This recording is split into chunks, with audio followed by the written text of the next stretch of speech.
Hello guys! Welcome to my vlog. Kamusta na kayo? Welcome to my channel. How are you guys doing? It's Saturday. So, tomorrow is Easter Sunday. Dito kami ngayon sa by the beach. So, kamusta na lahat? Sana okay lang kayo. Medyo malamig. Pero ang ganda ng weather actually. It's 60s but like, kasi by the water. So the feeling is still a little cold. But actually this is a perfect weather. Hindi kasi siya sunny. Kung sunny ito mainit na yung 60s eh. But since nagtatago si sun, kaya lumamig. Anyway, ay may mga bikers. Ayan sila. Ayan yung mga bikers. Oh, ayan. Ayan sila. Aba, marami sila. Maraming bikers. I don't know where they going. But anyway, ito yung place kasi nila. Old Town din ito. Parang Old Town din ito dito sa sa Colonial. Maganda rito, very quiet. Actually, ang pag-uusapan natin today is about 2 years ago.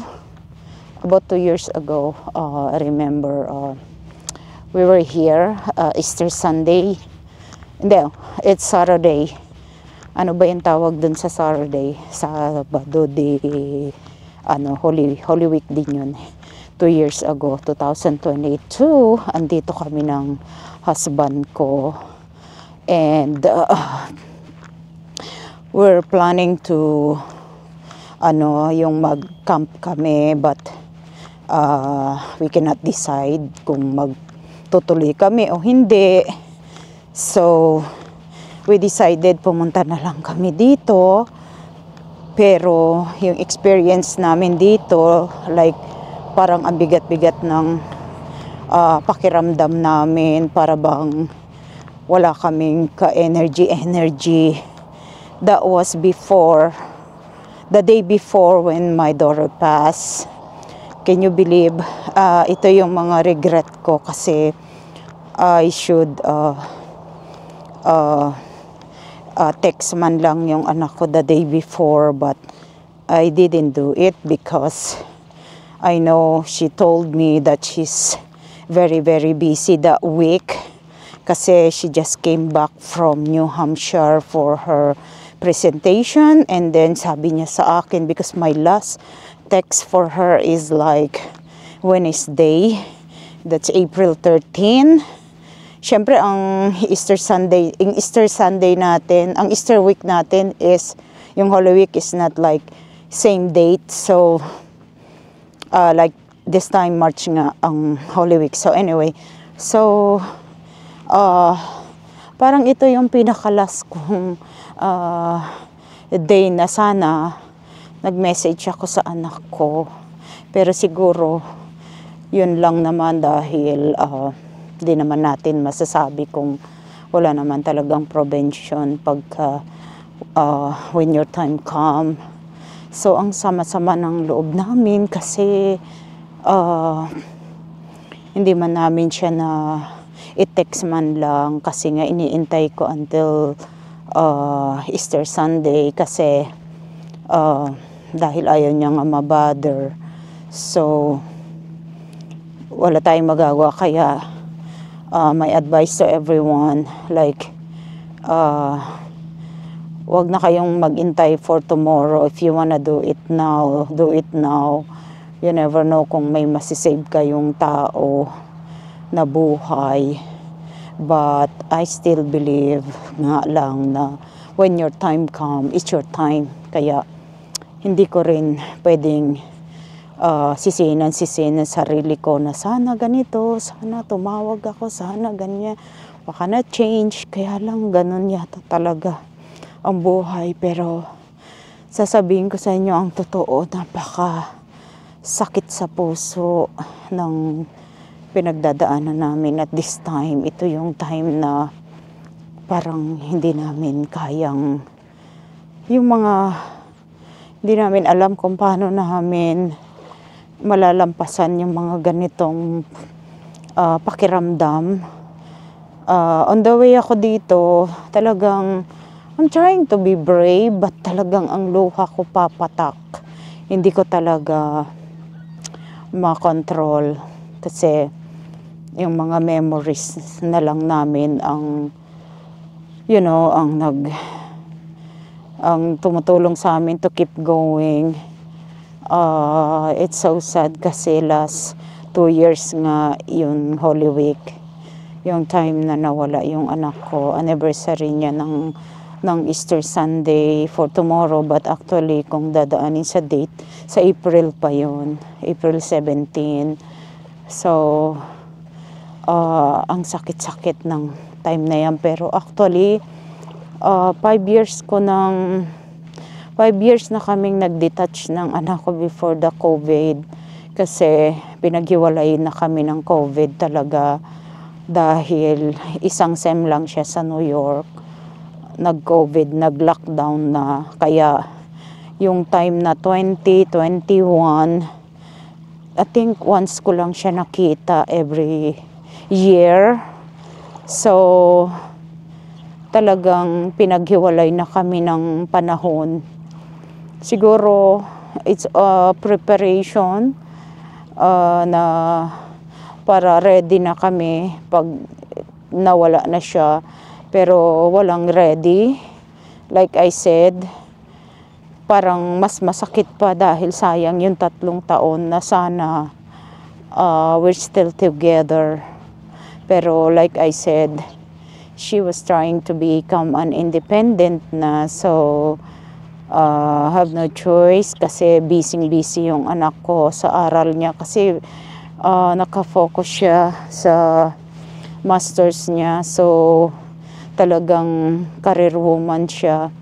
So I have no choice kung hindi i-respect yung gusto niya. So basically talagang ngayon ko lang ma-realize it's almost 5 years na yung detachment namin ng anak ko, although for 3 years alam kong andyan pa siya. I still have chance to see her, not like after 3 years that thing, 2 years, like 2 years after 2 years na that thing happened sa kanya, na talagang wala na akong chance to see her, to feel her.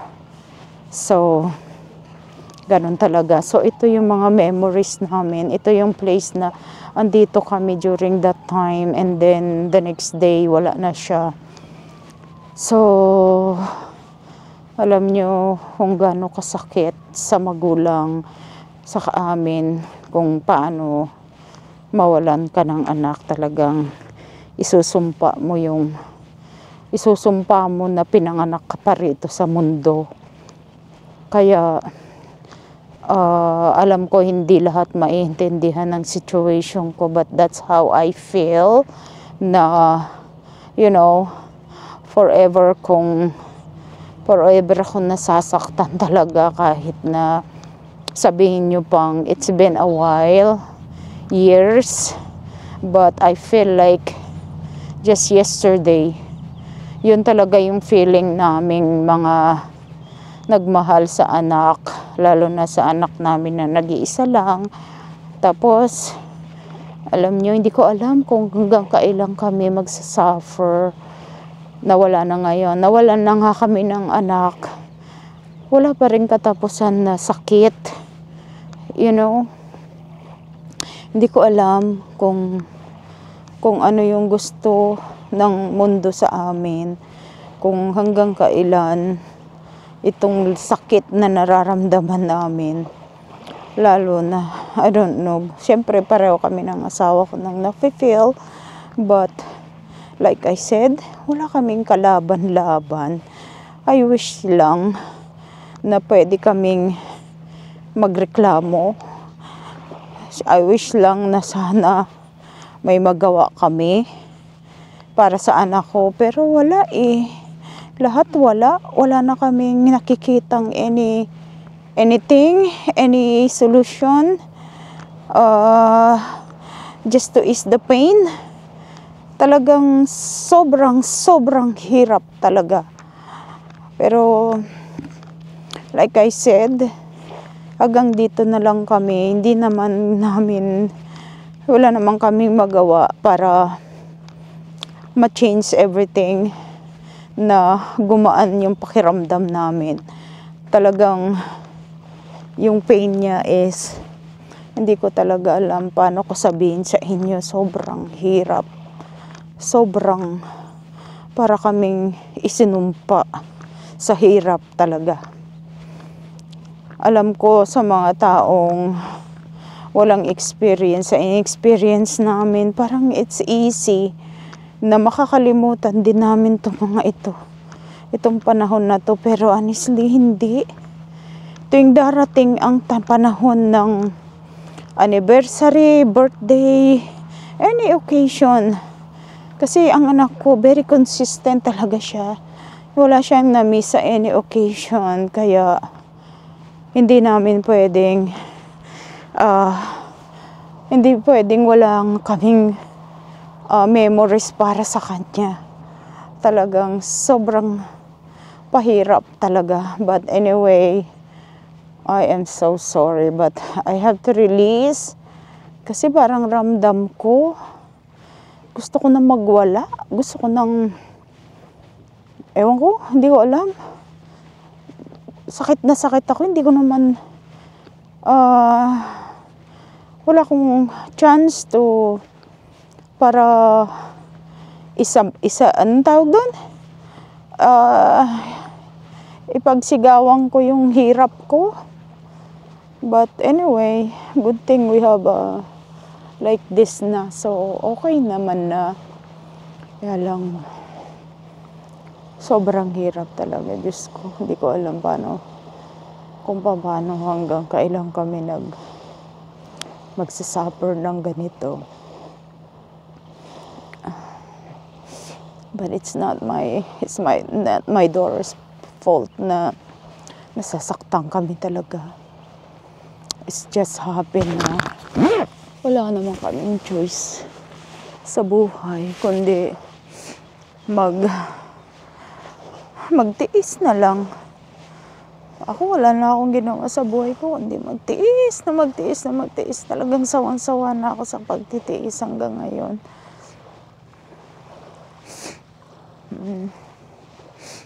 Kung pwede lang, I don't know. Kung alam lang ng mga tao kung paano ang hirap namin. Oh God. Anyway, naalala ko lang kasi yung anak ko. It's been 2 years na. Parang noon, pag isang buwan hindi ko makita yung anak ko, parang mamamatay ako sa hirap eh. Pero ngayon, tinamingabot na ng taon-taon. Tapos buhay ka pa rin. I don't know. Nakakatakot na nga yung intayin yung time mo eh. Yun na pala yung feeling eh. Mas nakakatakot palang intayin yung end mo kaysa yung matakot ka na mawala ka na sa mundo. Noon yun, takot ako kasi andyan pa yung anak ko eh. Pero hindi na ako natatakot. Pwede lang madaliin mo kasi hindi rin naman pwede. Hindi naman ganong kadali. Kaya ang hirap talaga, Diyos ko. Hindi ko alam paano ko tutulungan yung sarili ko dito sa mga nararamdaman ko. Hindi ko alam paano ko ipapaliwanag sa sarili ko kung paano ko tulungan. Anyway, at least nakalabas kami ngayon, nakapag drive kami kasi gumanda nga yung panahon. Pero Sana nga hanggang bukas maganda pa rin yung panahon, para makapag-ikot-ikot pa kami kahit papaano. Anyway, pakita ko sa inyo yung yung lugar dito. Okay. Ito yung place dito. Very quiet siya. Maganda naman siya. Pero, syempre, sa situation namin, wala nang maganda. Parang wala na akong makitang maganda, honestly. Ayan si daddy mo, anak ko. Nagtatry libangin din yung sarili. Ang gaganda ng bahay dito. Pangarap ng anak ko itong mga places na ganito. Ito yung mga, tuwan-tuwa siya sa mga gantong lugar. Ito, yung mga bahay na ganyan, yung mga old town. Yan yung mga gusto niya. Ganda kasi yung mga bahay dito by the water. May sarili silang docking area. So, ayan sila. Ganda yung... Actually, ito, hindi naman totoong beach ito. I think this is part of the river. Parang man-made lang itong sand dito. Hindi naman talaga sand dito sa lugar na ito. Na ganito. O maybe, but hindi, I think, dinagdagan nila ito, I think. Para yung sa mga neighborhood, maganda naman. At saka ito sa town na to, may makita naman silang, meron silang lugar na sarili na maganda, parang beach. Andun, meron doong fishing area, dun sa dulo doon. Let me zoom. Okay. Yun yung wait. Ay, ayaw. Doon ang yung fishing area. Oh my God. So, ganito na ang gagawin namin. Pag gusto mo umiyak, iyak ka na lang para makaluwag-luwag sa dibdib. Anyway, wala namang ma-change. Ganon din. Hindi, pakawalan mo na lang yung sama ng loob mo. So anyway, ang ganda ng lugar. Maganda sana. Alam mo, lahat, alam nyo, tandaan nyo to, lahat maganda. Pag hindi kayo nasasaktan. Pero pag may masakit ang puso nyo, wala na maganda. Hindi ko na ma-appreciate yung ganda ng environment ko, ng paligid ko. So, I feel bad, but totoo yung sinasabi ko, hindi ako nagbibiro. Talagang it's not easy. Anyway, nandito lang ako to remember what happened 2 years ago. Nandito kami, na-try kaming mag-camp sana dito, but like I said, napakalakas ng air. Talagang yung hangin noon, ililipat ka, hindi mo maitayo yung aming tent. So, meaning, may mga nangyayari ng, parang, di ko alam anong tawag nila doon, pangitain, stigma, I don't know what they call that, kung anong tamang term sa ganyan. Anyway, ganun lang siguro talaga. So, what can we do, right? Hindi naman natin control talaga yung buhay natin.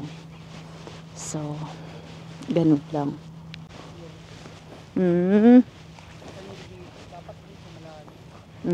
Doon ka, Ayaw mo doon sa fishing, doon, place? Wala daw siya makuha. Yung babaw-babaw doon. Bagay, lang naman yan. Naglalaro lang. Pareho ko. Laro-laro na lang muna kami. Okay, pupunta tayo doon. Lakad tayo doon. May pailan-ilan din tao dito, yung mga bata. Nag-i-enjoy yung mga bata dito. Ayun sila, nag-i-enjoy din yung mga magulang, mga bata. Oh God. Thank God, nakahinga ako ng konti. Alam nyo, ganito na lang talaga yung buhay ng mga katulad namin. May iba-iba kaming faces. In a matter of minutes, seconds, mag-change yung aming mood. So, that's my normal life anyway. Okay, dito tayo. Hindi pa masyadong matao kasi nga malamig pa rin naman. Kaya mga tao na hindi pa interesadong mag-activities dito. Pero may pa ilan-ilan dahil itong winter namin talaga very strange eh. In one day, nagkakaroon kami ng summertime. Very strange talaga ang panahon ngayon, but that's how it is. Ganun talaga. Okay, cover ko lang. Tenga ko malamig. Pag nilalamig na siya, sumasakit na yung ko, yung mga bone ko. Pinapasok ako ng lamig. Daming seagull. Ayan siya. Oh God. Every time na lang nakakakita ako ng mga ganyan. Kung pwede lang, lagi ko na lang tuturo ko sa anak ko. Nak, look at this, ang ganda-ganda oh. Or siya mismo. My goodness, napakahirap talaga ng buhay na ganito. Nakakasawa na siya, pero may karapatan ka ba magsawa? Of course, wala. Tignan mo yung mga seagull ba to? Dove o ano. Ayan siya. Hello. How are you? Oh. Ayan sila. I think nag-iintay sila kung sino magpapakain sa kanila. Wala naman akong dalang pagkain. Anyway, andyan yung mga bata. Ayan. Pero ayoko kuhanan yan dahil baka mamaya may mga magulang na hindi madaling kadil. Magalit sa akin. Sabihin, ako dito. You know. So anyway, mo na sila. Dito na lang tayo banda. So dito lang kami for now. Kumain naman na kami. May mga baon din kami in case na magutom kami. Mayroon din kaming, if we want coffee, pwede naman kaming magpainit ng tubig para magkape-kape kami dito. So, yun lang, para maka-unwind kami. So, maybe, hopefully, pagka gumanda-ganda yung panahon, makalayo-layo kami ng kontes. This place is about 1.5 hours from our place. Okay?